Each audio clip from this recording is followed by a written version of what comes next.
As a student and as a teacher, writer, scholar, activist, and organizer. She is a living witness to the historical struggles of our contemporary era. Professor Davis's political activism began when she was a youngster in Birmingham, Alabama, not far from Montgomery, where I lived as a boy, and continued through her high school years in New York. But it was not until 1969 that she came to national attention after being removed from her teaching position in the philosophy department at the UCLA as a result of her social activism and membership in the Communist Party, USA. In 1970, she was placed on the FBI's 10 most wanted list on false charges and was the subject of an intense police search that drove her underground and culminated in one of the most famous trials in recent American history.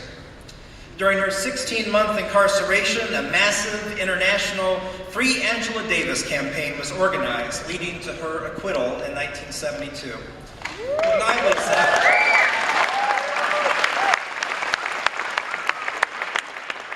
just to tell you how far her reach goes, when I was in Washington this last week, I stopped in at a coffee house on Sunday, and there in the front of it was a mural. On one side was Shirley Chisholm, and on the other side was Angela Davis. Professor Davis's long-standing commitment to prisoners' rights dates back to her own involvement in the campaign to free the Soledad brothers, which led to her own arrest and imprisonment. Today, she remains an advocate of prison abolition and has developed a powerful critique of racism in the criminal justice system. She is a founding member of Critical Resistance, a national organization dedicated to dismantling of the prison industrial complex.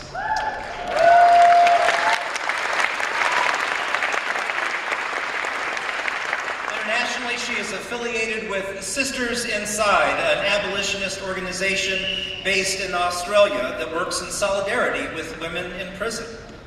Like many educators, Professor Davis is especially concerned with the general tendency to devote more resources and attention to the prison system than to educational institutions. Having helped to popularize the notion of a prison industrial complex, she now urges her audiences to think seriously about a future possibility of a world without prisons and to help forge a 21st century abolitionist movement. Besides her very social activism, she is the author of numerous books and articles. Some of those are for sale in the lobby. She is the Distinguished Professor Emerita in the History of Consciousness and Feminist Studies in the departments at the University of California, Santa Cruz. Now, slavery has been called America's original sin. And earlier this week, I stood with the Reverend Joseph Lowery, one of the giants of the civil rights movement, and was reminded of all the progress that we have made as a nation over the last 50 years. But in a state like Oregon, where housing discrimination is real and measurable, and in a nation where voting rights are under attack by politicians and courts, we need to remain not just vigilant in the defense of the gains made by the civil rights movement, but we must recognize that the dream of true equality has never come true for all. There is work to be done.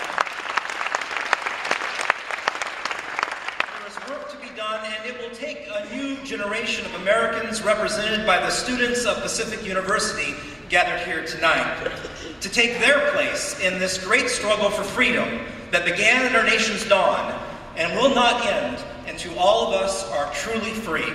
Dr. Davis, welcome to Pacific University.